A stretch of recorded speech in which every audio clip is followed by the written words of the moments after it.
with what we are embarking on today, I get this feeling that if your team got its act right, in the next audit cycle, you would not be coming to us to consider the audit report. You'd be coming to us to discuss challenges within your space.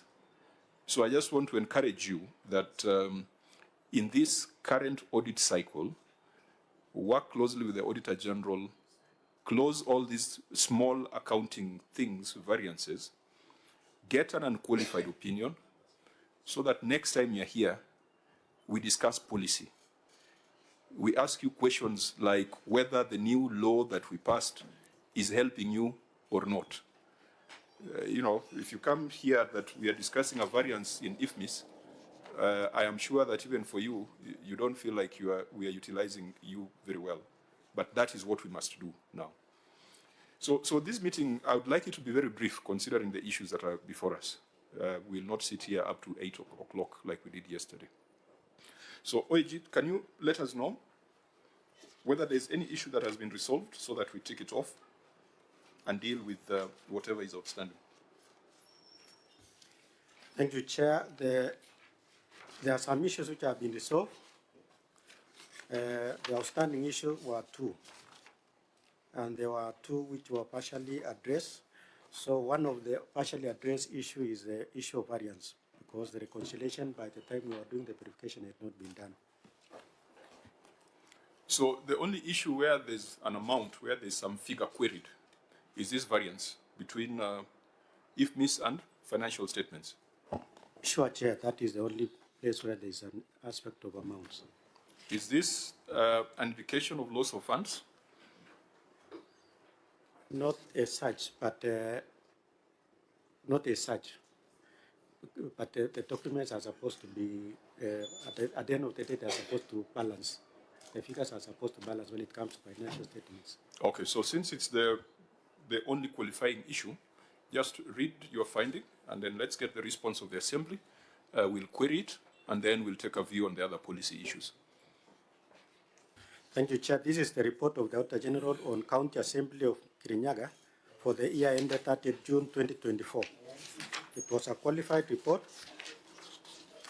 and the issue was variance between the financial statements and the Integrated Financial Management System, that is IFMIS reports.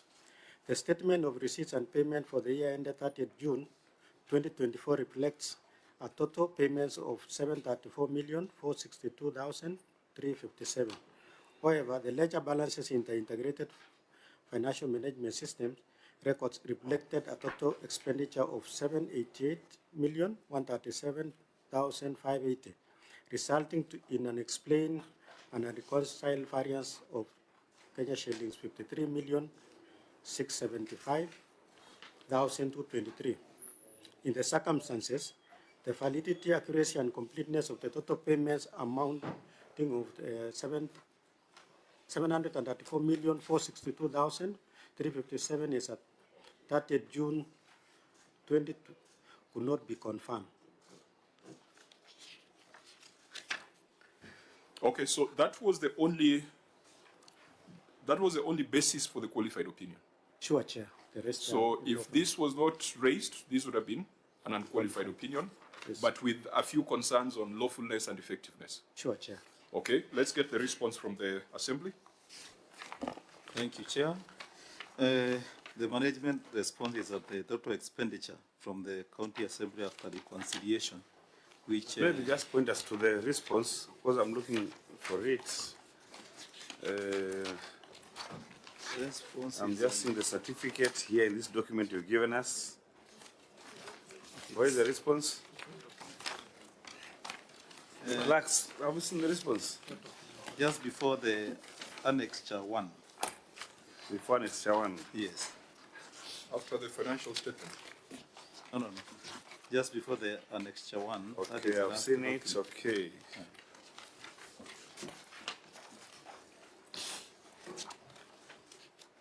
Can I proceed? Yeah, proceed. Thank you. Our response is that the total expenditure for the County Assembly after reconciliation, which we've been engaging the Auditor General and also the team from Treasury, was Kenya shilling 733,217,222, leaving a variance of 1,245,235 shillings, which was attributed to IFMIS, which we have engaged IFMIS Department of the National Treasury, and the figure has since been reconciled. And to support that is the Annexure 1, which shows a reconciliation figure adding to 734,162,357. Auditor General, what's your take on that response? Thank you, Chair. This is a document which it's an extract, which at this point, maybe the Treasury can confirm whether they were able to reconcile, because normally when it comes to reconciliation, it's only Treasury which can be able to sort out IFMIS variances. Thank you. Treasury, do you have any information on this? Chair, I may not have the specific information on this particular query, but I know it's possible for the reconciliation to be done, because for any figure, any amount given in a system must have a source. So if given time, I'll go check on the Kirinyaga particularly and check if this thing has been done. But Speaker, you have answered the wrong question, because you are now revising your expenditure from 734 to 733, and yet it's 734 that you reported and signed off as a true and fair picture of the entity. I thought you would be addressing why there was a difference between your financial statement and IFMIS. Because now, Auditor, if the Assembly says that the expenditure was not 734, it was 733, what does it say about the financial statements that they presented? They were misstated from the beginning. So you are introducing a different dimension, different from the matter that has been flagged here. Maybe I'll also give the Director of Finance to comment about it, because after engaging even the auditor, I think that figure, the 788 was not the correct one. I think I'll invite the finance director. No, so that maybe. Yeah, because the starting point should be what you reported in your financial statements, which was 734. Yes. I am not very clear about where we got this 788 in the first instance from, because this is expenditure. Maybe they would have added invoices and so on, or maybe looked at expenditure from the bank statements. I don't know where they arrived at this 788. So the total expenditure is 788. Maybe we need also an explanation where this 788 was coming from. Is it from the bank statements? Is it from addition of the invoices? I'm not an accountant, but then we cannot make a finding that there was total expenditure of 788 from nowhere. That figure must be coming from somewhere. Where is it coming from? Thank you, Chair. The figure was coming from the ledger generated from IFMIS. So, like, was it maybe wrong addition from IFMIS? Is it possible to have a wrong addition from IFMIS? Maybe Treasurer can enlighten us on that. Maybe in addition to, because this variance, Chair, through the Chair and the Vice Chair, these variants of IFMIS have been a consistent issue. And I remember Senator Okiya Omtata has a motion on the issue of IFMIS. So every entity is coming out with variance. Even if you look this, the variance has been referred to 733 with a variance of 1.2 million. So the question is it a creation of the National Treasury or a creation of client? Because they are now saying it is the Department of National Treasury that reconciled. So, Chair, through the Chair, and in addition of what Senator Maruma said, where does the sword fall by? Chair, with IFMIS, we have the IFMIS data captured individually. If a payment is made or a commitment is made, it gets to the IFMIS. But when you go to the statement, the final statement will capture the payments made. The reason why we have such variances, there are some commitments that were made that they were not paid. So they will not appear in the statement. And that's why the client is supposed to reconcile, see that what was not paid. Then, the fact that they are saying National Treasury has since been reconciled, it is what you cabbage in, cabbage out. So if you key in, but you don't, the process is not complete, it is on the role of the client to ensure that transaction is either reconciled or is restructured. that's why we are voiding. When you hear about voiding, there are some payments that were not paid. Then you void and it will clear what was in IFMIS, and then it will reconcile with the statement. If that voiding or the clearance is not done, there will be a variance. And I think at times it becomes hard for the clients to do, and that's why they involve National Treasury to help them now see what was not paid and was not voided or not cleared for them to clear and then match with the statement. If you go into IFMIS now, the total payments in IFMIS for that year would reflect 733 or 734? 734. Would reflect 734. Yes. It will tie with the financial statements. Yes. Auditor General, is this something that you can look at as you do your, because if the balances don't tie, then they will not tie, no, how will it affect the current financial period? Thank you, Chair. I've looked at the current report, which we are now at the draft level, and I can see there is no aspect of variances. Okay. Yes. So there seems to be some corrective action. Sure, Chair. So our mind should be at ease that that variance that you had cited of 53.6 million is not loss of funds, it's an accounting issue. It's an accounting issue, Chair. It's explained technically by the Treasury. That is the aspect of voiding, and when they now reconciled the records with the client, they were able to come up with that reconciliation. But Chair, I don't know. Did you say, Auditor, that you had engagement with the County Assembly of Murang'a after we wrote our recommendations? And when you looked at this reconciliation, you're not satisfied that the issue is addressed? Chair, we say the issue was partially addressed. What was still subsisting in that query? We were to confirm with the current audit. Or with the current audit? Yes. Okay. Because my feeling as a lay would be that County Assembly of Murang'a has another source of income, maybe from the executive, and you spend it and then maybe it appears here. Okay. So we can have that comfort that all is well. Thank you, Chair. Fine. So if this matter could have been explained at the time of audit, then, Speaker, you may not have had the need to come to the Senate because you'd have had an unqualified opinion and therefore would have dealt with assemblies with far more weighty issues.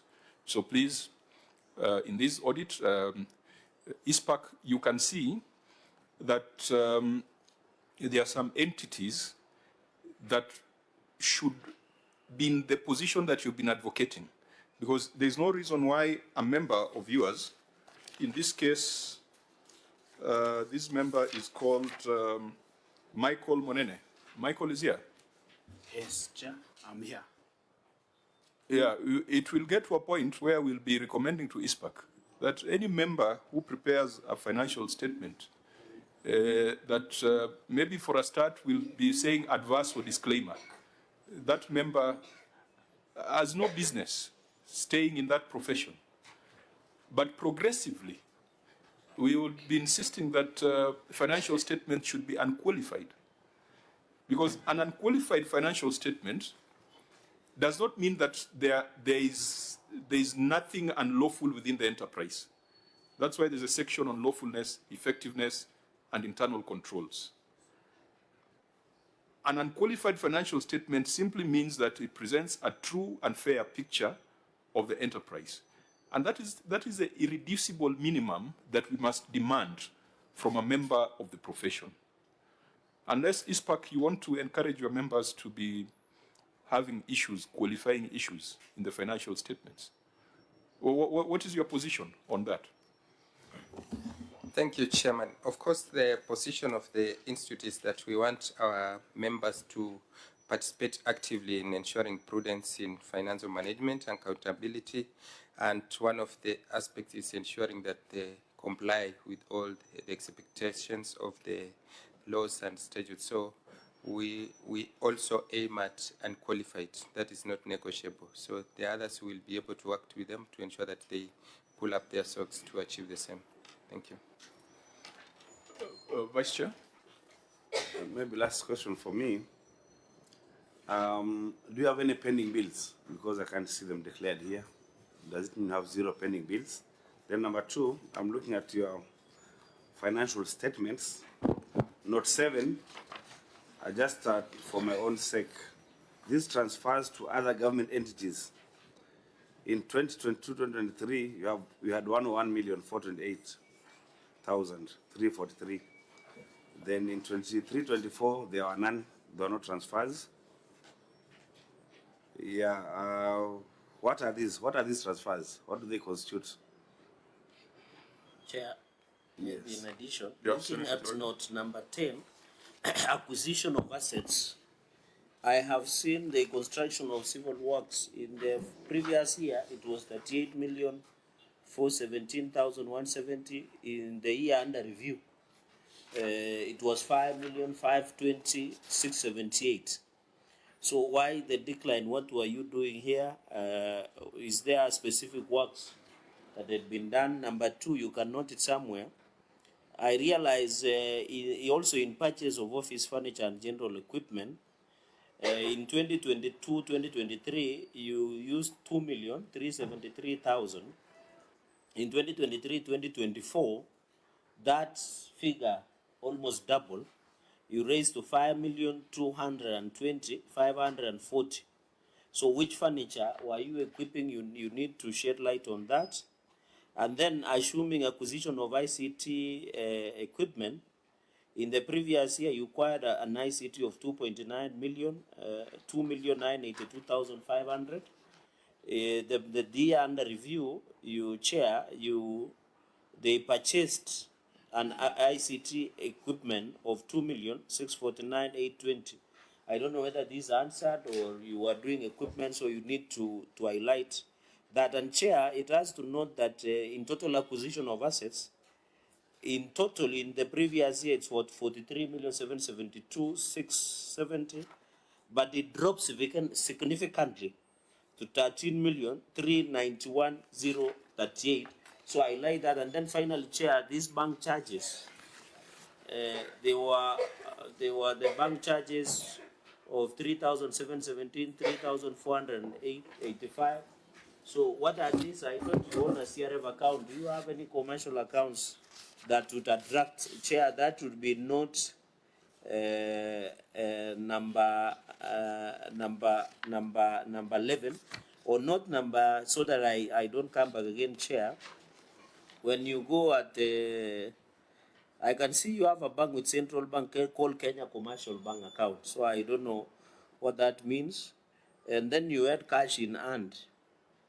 In note number, it's still not number 13B, Chair, cash in hand, where you held in domestic currency of 5,104,000. So this cash in hand, what did it mean? And then there was a clearance account, accounts retained by county treasury was 4.5 million. This one is reflected in the receivables under number 14. So, Chair, if the clerk, who is the accounting officer, would shed light on those that has been reflected on their own financial statements of Kirinyaga. Okay. And of course, finally, Chair, sorry for taking, there is retention in note number 19, changes in third-party deposits and retentions. There was in the previous year 26,054,013. In the year under review, it was 14 million. So you remember, Chair, we discussed yesterday about the issue of deposits. There were the issue of ledgers and retentions payables. So what was this retentions? Is it the same with the acquisition of civil works that you paid 38 million, is this retention money reflected that belongs to the contractors or to the service providers that provide? Thank you. Yield back. So, Speaker, this is what happens when you end up with a qualified opinion, because if you come here, we'll ask all sorts of questions. And if you have an unqualified opinion, then we don't have to go into your financial statements with that level of detail. So I think start from where the Vice Chair asked, and then go into the detailed questions by Senator Chirarke. Thank you, Chair. I'll request my Director of Finance to respond. Chair, note number 7 is about transfer to other government Bring that mic closer to you or raise your voice. Chair, note number 7, transfer to other government entity. This is mortgage money that we receive from a checker. Then we transfer it to the mortgage fund account. That is, we have that mortgage account. Now, clerks, there's something we need to tidy up with our sister committee, because the special accounts, so for example, this 101 million that went into a mortgage fund, you might find the clerk being called before the other committee to account for it.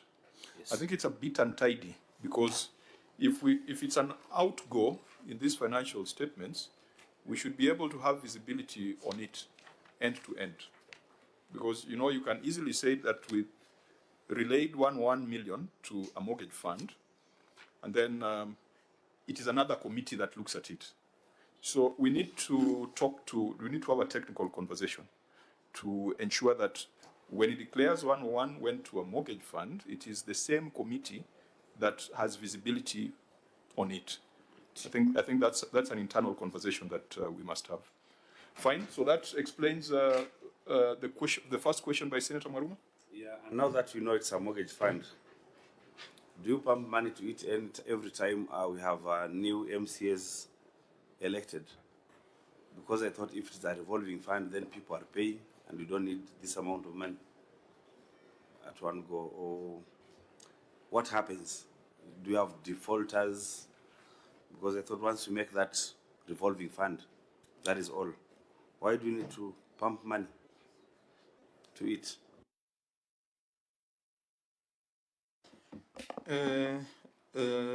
Honorable Vice Chair, what presently happen, most of our staffers, they have an entitlement. For example, these people are entitled to mortgages, staffers are entitled to car loans, also, all those kind of facilities. Unfortunately, as we stand, we don't have adequate resources to make sure that they are well facilitated. So much of the repayment that comes from the members' facility, we extend them to our staffers. And maybe as we discuss subsequent budgets, maybe it is my request whether we can have Senate intervention to have sufficient allocations that can also be able to accommodate our staffers.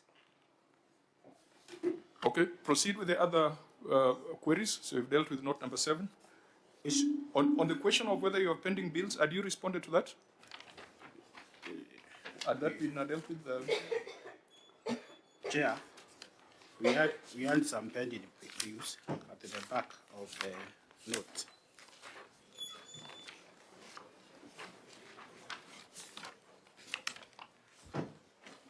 What do they relate to? Are they supply of services? Supply of services. But you have only disclosed retentions. Retention.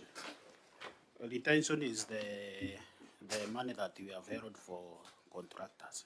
Yeah, so your pending accounts payables only relate to retentions. Retention, yes. Only retentions. Only retention. There is no staff payables. There was no outstanding payment to MCAs, allowances, per diems, etc. for that year. Only the retention for development fund. Okay. Yes. Proceed to deal with the other queries.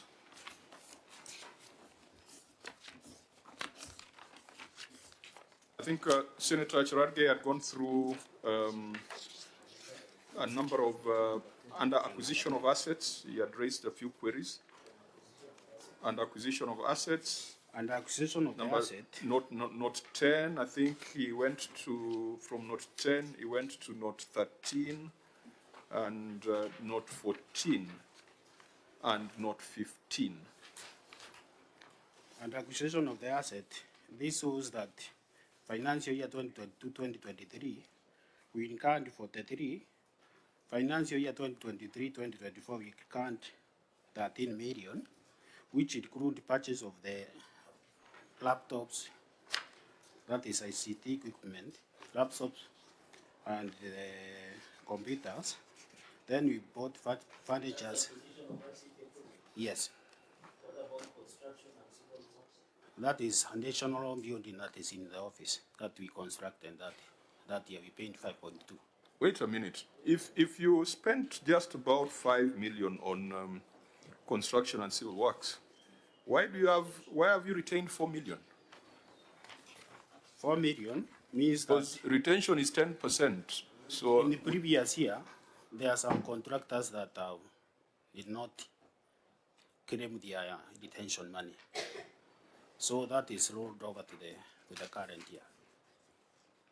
what's usually the practice? Is it the contractor to come and claim, or for the entity to pay out after the period, the warranty period? The contractor claims for the retention. And so if they don't come, you just keep the money. Some delays, some comes. We keep the money in the account.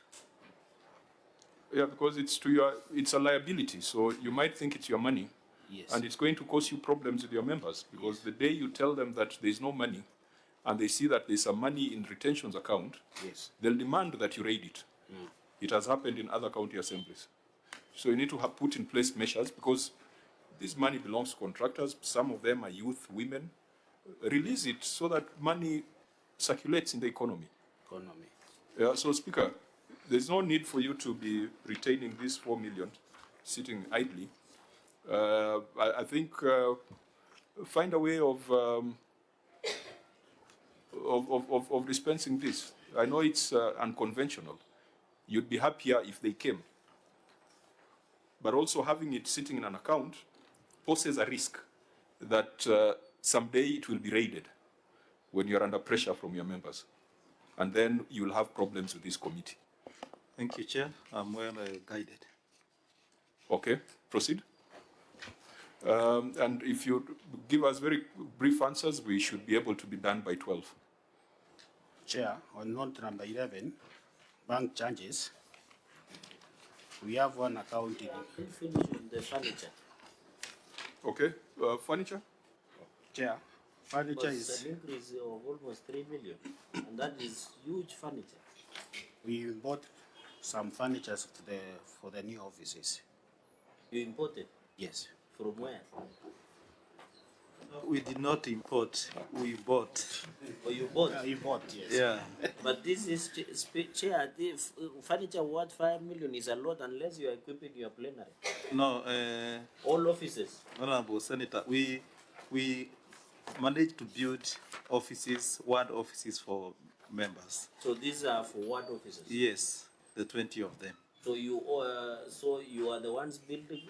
Which land? Where did you get the land? Government, public land. It was done by the previous assembly as we completed. If you can remember when we came for the financial year review of 2020, 2021, and 2019, 2020, there was the issue of incomplete projects, which you were able to address, and the matter was... Maybe, Chair, to OAG, did you cite this furniture when you were doing maybe a few sampling?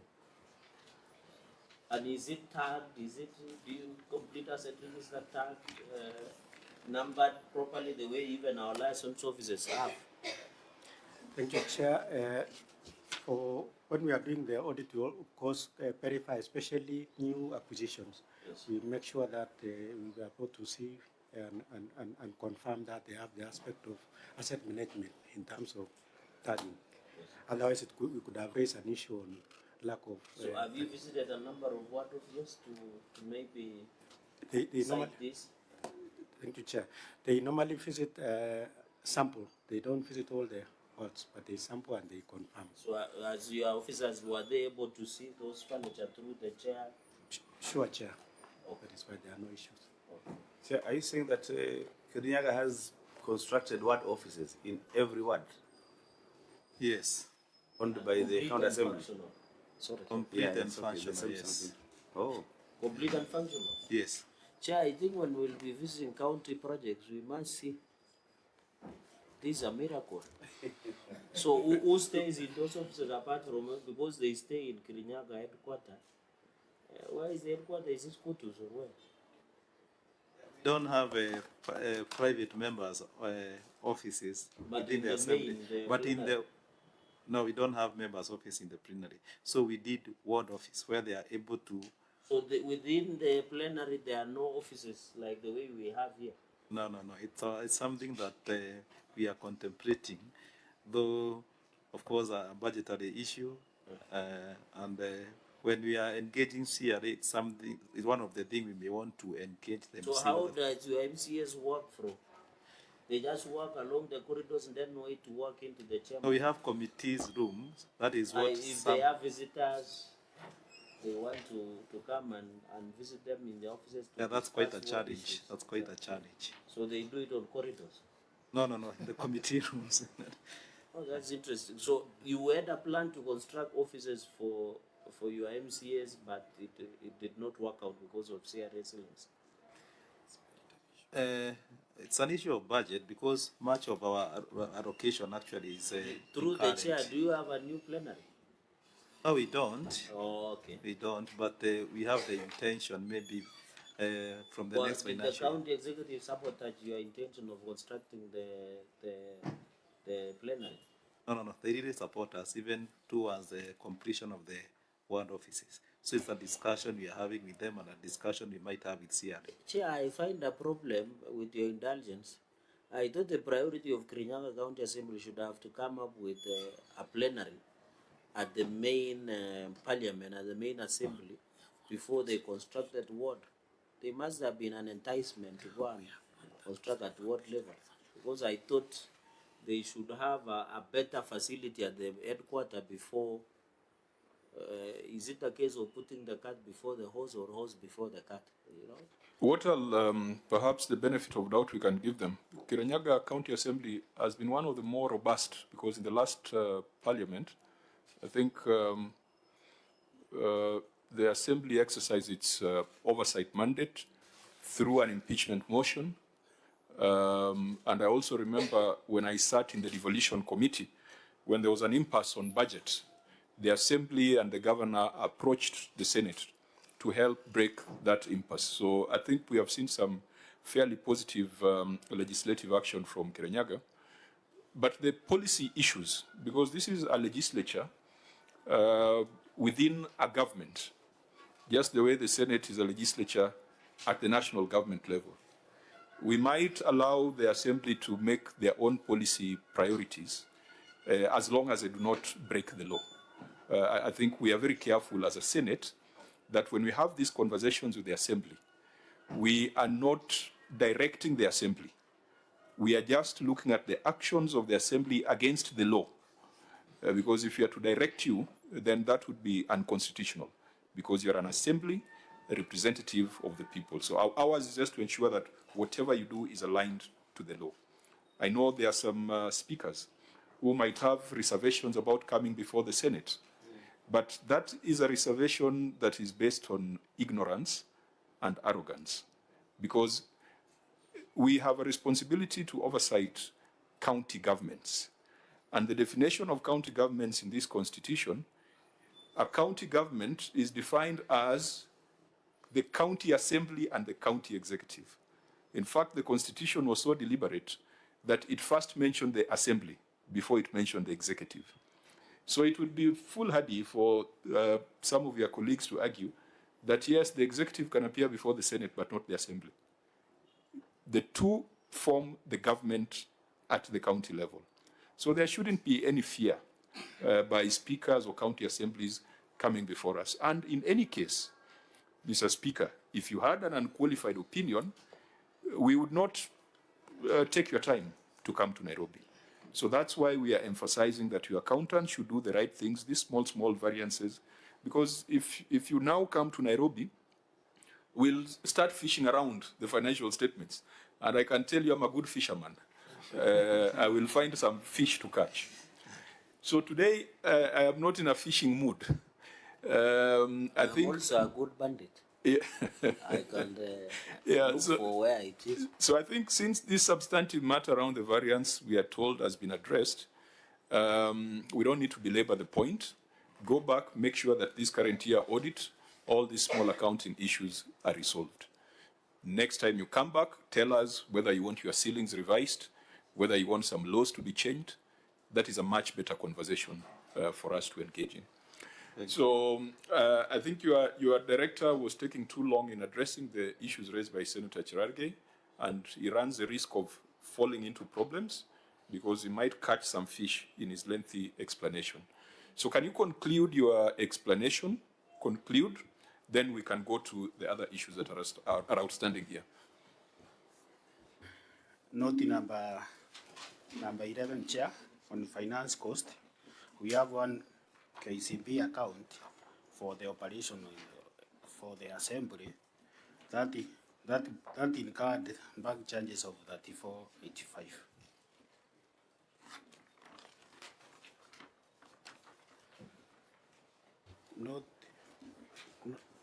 Note number 13A, we have account CBK, we have the development account and a recurrent account, then KCB. The balances as per the end of June were CBK 0.5, then KCB 27.05. Those are the balances. Then we had the cash in hand of 5,104,078. Then we have receivables. Receivables, we don't have retention account for now. These are money held by county government on our behalf. I think I'll stop you at that point because we are taking longer than we should. Yes. Beyond the qualifying issue, the rest were issues related to the exercise that we are doing.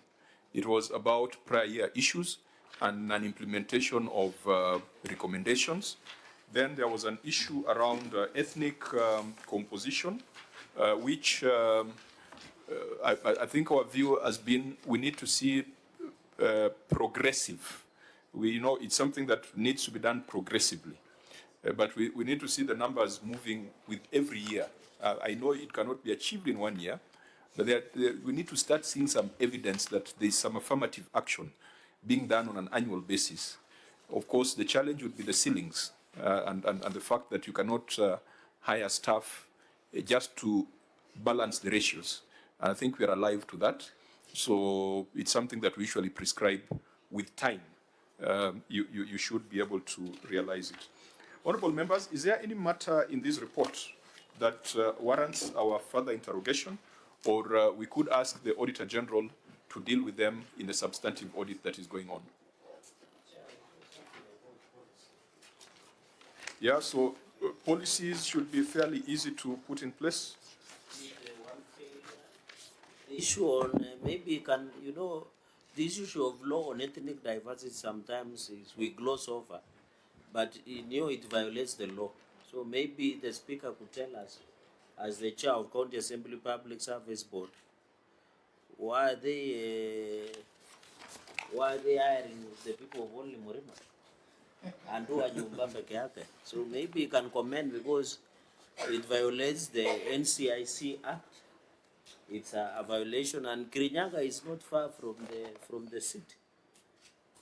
Chair, and most sons and daughters would want to work in Kirinyaga, and maybe Chair, because we have said something on policy, failure to update policy document and ICT strategic policy document.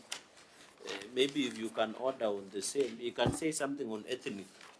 Does he advertise them in newspapers, in like Nation, Standard, Star, Business Daily? or he advertises them only in the in Oro TV or in Oro Radio. So maybe he needs to come clear on ethnic diversity. Okay, Speaker, we have 3 minutes to midday. Can you make your response brief? Thank you, Chair and Honorable Chiragai. The issue of ethnic diversity, we've been trying to progressively implement to make sure that we achieve the third rule.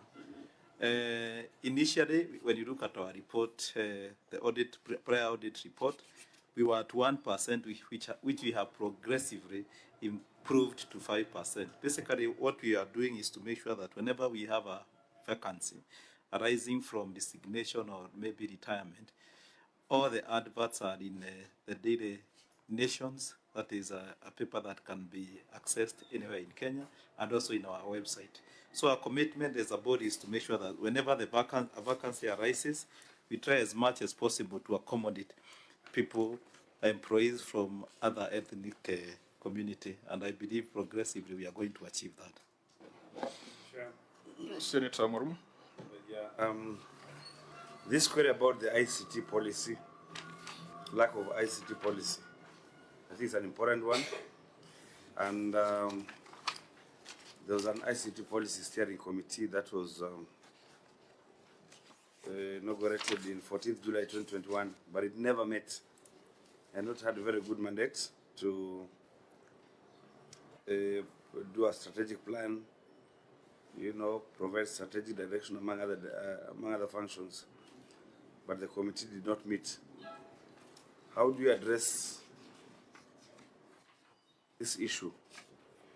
Because according to the auditor, you have no annexes to show that you're doing anything. Yeah. Thank you, Honorable Vice Chair. We took note of the concern by the auditor and committed to make sure that the matter is resolved. And I can report that in March 2025, the board approved an ICT policy which is now in place. So the matter is now resolved. Speaker, go put your house in order. Don't come back here with this kind of matters. Sure. Please, I believe we all have better things to do. Well guided, Chair. Yeah, you didn't need to spend money from the assembly on this. Your team should just be serious. It is, I don't know why people fear a clean audit. I've heard that accountants don't like it when their books are unqualified. I don't know why. So in the process, you end up spending resources that would have been used for other things. So, honorable members, it's 12 o'clock. You know, people are so used to mediocrity. Yeah, yeah. That is what the president is fighting. You have heard him saying we need to move from mediocrity to better things. I think we are so used to bad things in Africa until when something is right, you become suspicious. To the point that the expectation has been that when someone comes to this committee, we must squeeze blood out of him. Correct. So I think we need to change that mentality, get to a space where the people are doing the right things in the counties. It is possible. We have seen it is possible if you just did a few things well, and if your team was a little bit more serious. Honorable members, I don't think there's much to, because the auditor tells me that they're on the ground, and the audit is at an advanced stage. Have you done the management letter already? We have done the management letter and the draft. Okay. Yes. So, Speaker, make sure you respond to the issues raised in the management letter, and if you do the right thing, then in the next cycle, you'll probably come here for flowers rather than for grilling. Unless, Senator Lelego, did I give you an opportunity to go on record earlier? Please do so. Thanks, Chair. My name is Lelego Tumbesi, Senator for Samburu County and member of this committee. And still the deputy whip of the majority. As of now, maybe in the afternoon things could change for better. But does he know who he deputizes? He might not be aware by now, but he has some indications. Okay, so we'll learn about that later in the afternoon. With the other one, Errand. We have dealt with the other one. Unless there is any matter you want to raise from the Kirinyaga County Assembly delegation? Any matter? Yeah, I can just advise them that for comfort of members of county assembly, you know, MCAs play a primary oversight in this country. I would beseech you to ensure at least you have a good working environment.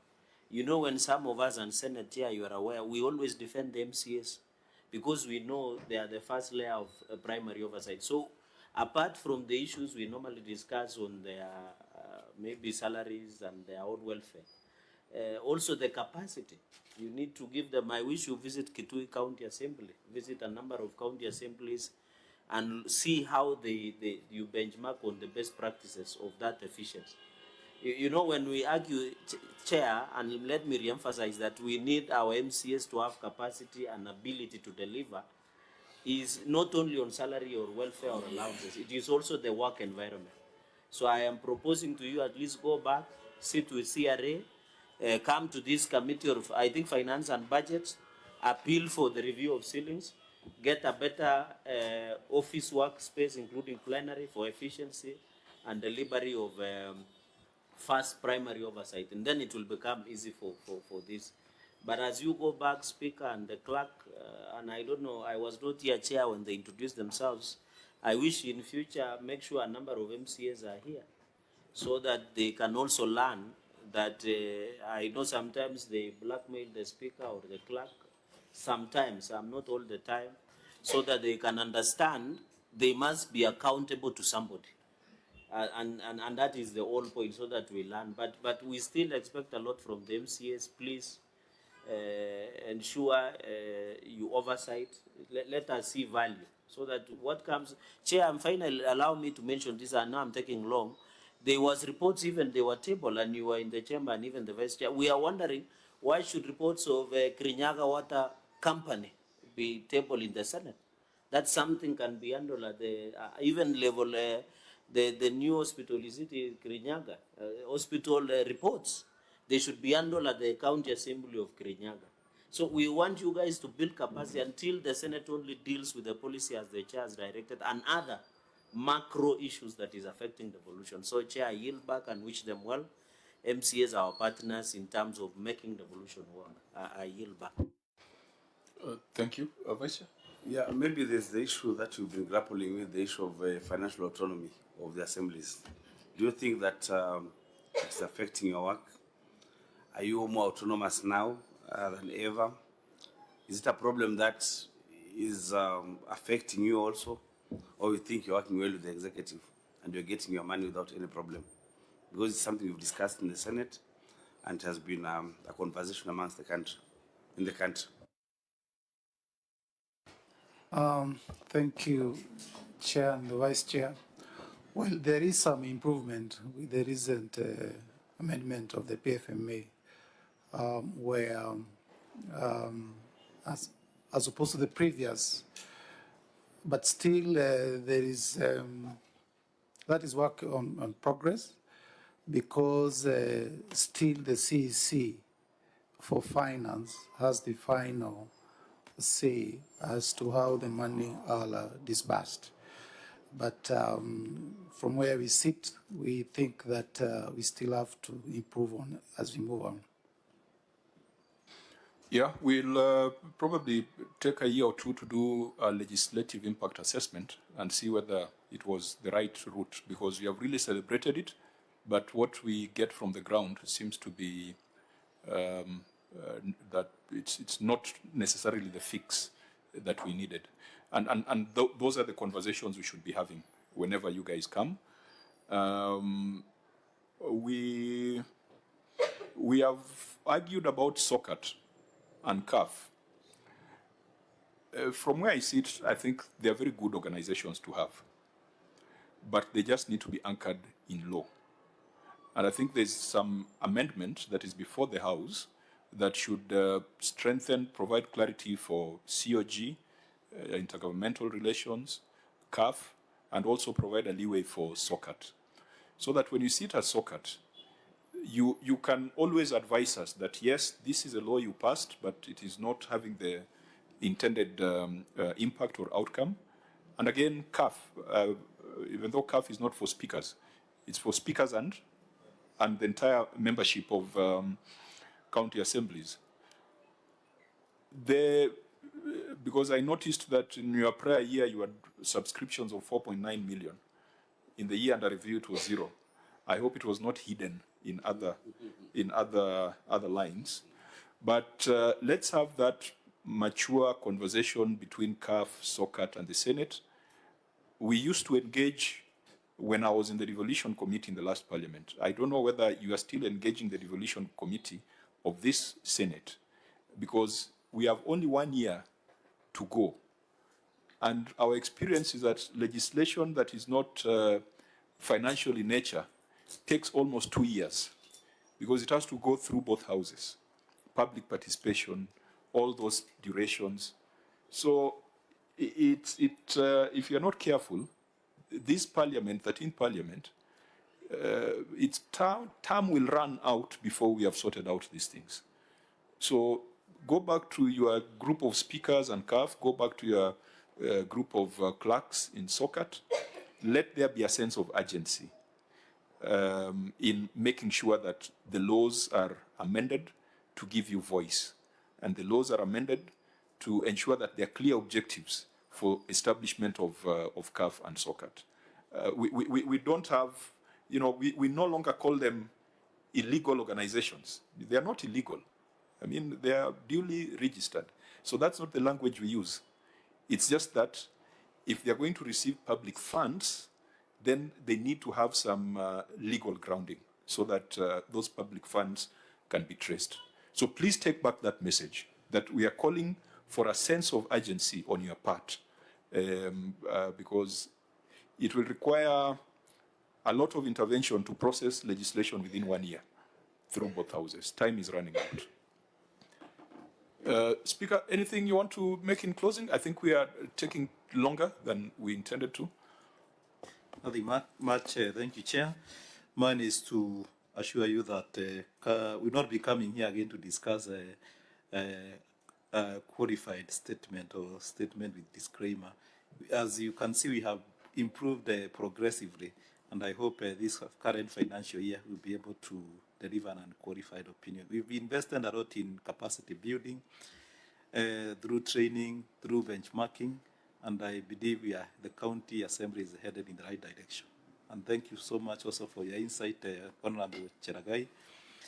It's not that we never wanted to have a good facility for our members. It was the first project for the first county assembly of Kirinyaga, but we were taken in court. We've gone through arbitration, and the case is over. So we'll be able also to provide a decent working space for the members, current and even the future, past 2027. Thank you. Thank you. So pass the message to your colleagues, speakers. This exercise is not supposed to be antagonism. This is an exercise where, as you can see, we have had a very good conversation. We had a record number of requests for postponements in the last 2 weeks. And I think I get a feeling that people were looking for excuses not to come before the Senate. I think go back and tell them that we are partners. And as long as you are doing the right thing, we are not going to vilify you unnecessarily. We'll only deal with the people who are not doing things as required in law. The meeting is adjourned. We'll get notice of the date.